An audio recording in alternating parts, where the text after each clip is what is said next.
Good morning, everybody, and welcome all new radiation technicians to UAMS. We are all glad you are here. My name is Andrew Wall. I'm the Occupational Health Specialist for UAMS. Today we're going to be discussing ionization radiation. This is not all-encompassing. This is a very general overview of it. So if you have any questions, feel free to contact me. My email is below. It's acwall@uams.edu, or contact your supervisor. Some things we'll be discussing today. What is ionization radiation? What are some sources of ionization radiation? What are the health effects of ionization radiation? What are ways to minimize the exposure? OSHA regulations, and finally, EPA regulations. So what is ionization radiation? Ionization radiation is radiation with enough energy that when it interacts with an atom, it can remove electrons from the orbit and cause the atom to become charged or ionized. There are a few types of ionization radiation: alpha, beta, gamma, and X-ray. Atoms vary between how much energy is needed to become ionized, but typically 12 electron volts is a standard deciding factor between ionization and non-ionization radiation. So here is a picture depicting ionization of an atom. Remember, the average energy required to ionize an atom is 12 electron volts. So less than that is considered non-ionization radiation. More than 12 electron volts or equivalent is considered ionization radiation. So imagine energy hitting an atom, causing an electron to escape. This causes the atom to become charged or ionized, and that is ionization radiation. What are the sources of ionization radiation? There are two main sources of radiation: natural and man-made sources. The vast majority of our radiation dose comes from natural sources. Approximately 86% of our annual average radiation dose comes from natural sources, with radon being the biggest contributor. Radon is a naturally occurring radioactive gas. It is produced from the uranium in rocks and soil. Radon has been linked to lung cancer and is known to enter homes and buildings from the ground. Other natural sources include cosmic radiation from the sun or outside our solar system, natural radioactivity in the soil, boron, natural radioactivity in our foods. Potassium-40 is present in all of our foods. Man-made sources account for 14% of our annual radiation dose. This is the area we focus on most at UAMS since it is radiation caused by the use of medical devices. Man-made sources include medical use radiation, such as dental and chest x-rays, angiocardiograms, CT scans, nuclear medicine. There is also radiation in the workplace and radioactivity in the environment. It is our goal to make sure you have the skills and knowledge to minimize your exposure here while working. The slide from the Radiological Protection Institute of Ireland depicts the various sources of ionization radiation. Naturally occurring sources are the vast majority. Radon is the most with 56.5%. Medical exposure of patients is at 13.7%. What are the health effects of ionization radiation? How does it affect you? How radiation affects your health depends on the size and dose of the radiation. Essentially, the dose makes the poison. Ionization radiation does have enough energy to affect the atoms in the cells of the human body. But fortunately for us, the human body is very good about repairing cell damage. If the damage is not repaired in enough time, though, it can lead to cancer. High doses of acute radiation can lead to nausea, vomiting, skin burning, hair loss, birth defects, cancer, and even death. This is known as radiation syndrome or radiation sickness. This is not something that normally occurs. This is something that happens when a disaster occurs, like 3 Mile Island. Low level of exposure has not been linked to immediate health effects, but it can increase the risk of cancer over a lifetime. What are ways to minimize exposure? The ALARA principle is one way.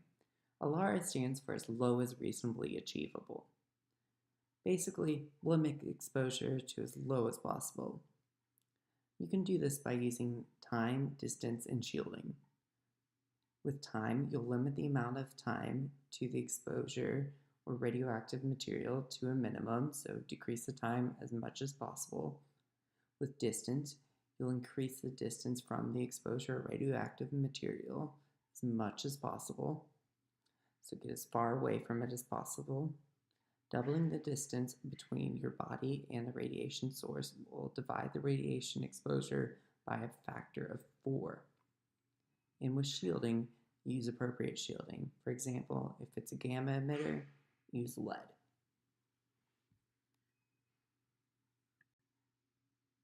As a radiation technician, you will be dealing with radiopharmaceuticals. Below are some examples of shielding systems used.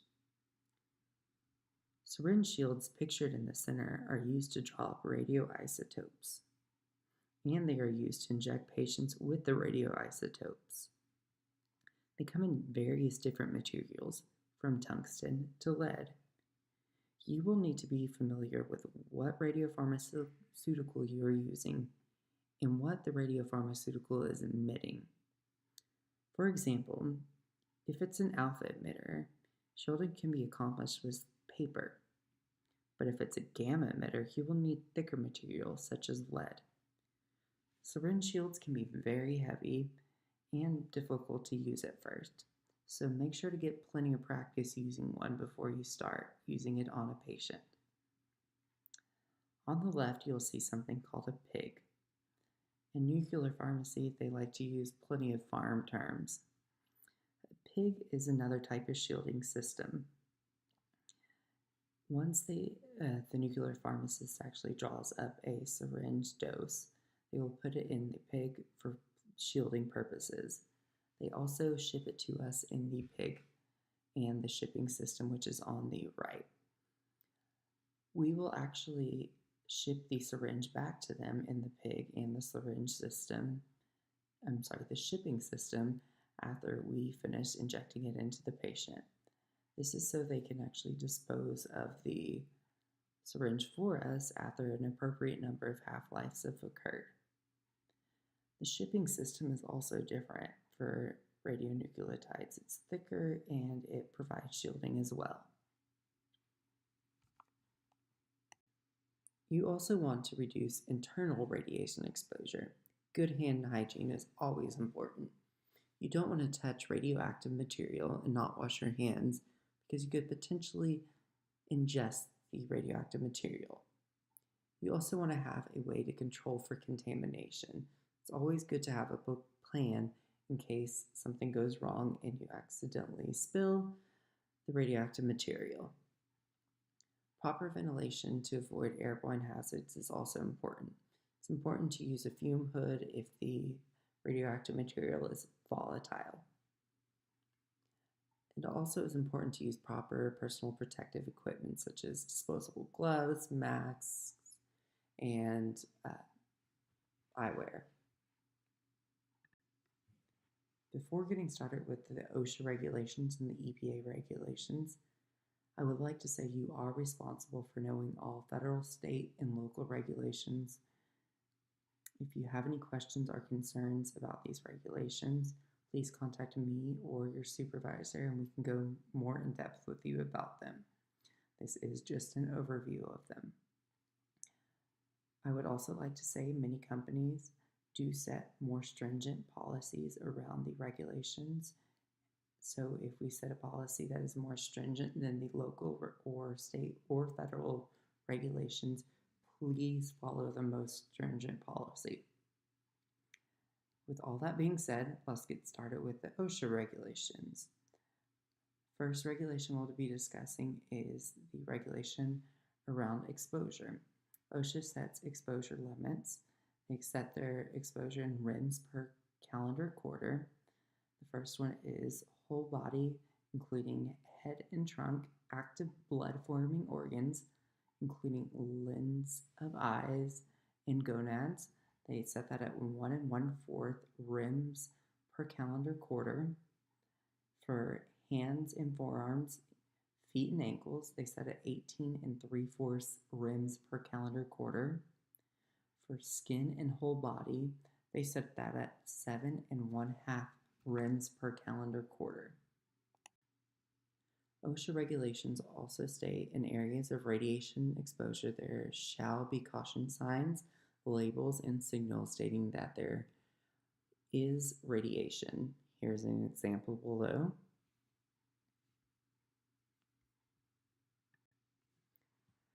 OSHA regulations also require surveying.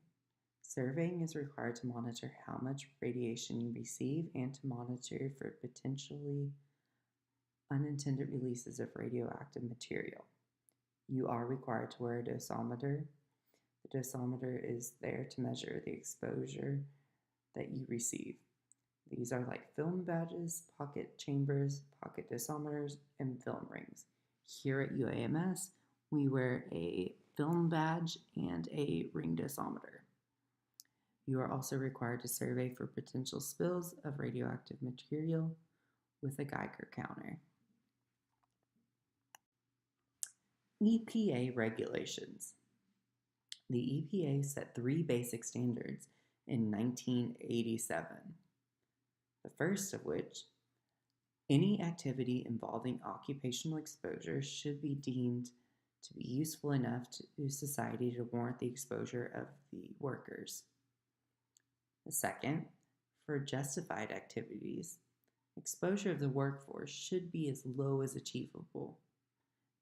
Essentially, it's the LARA principle. The third, to provide an upper limit on the risk of the individual workers. Limitations of maximal allowable individual dose is required. The next 4 slides are my sources. If you have any questions, feel free to contact me. My email is acwall@uams.edu.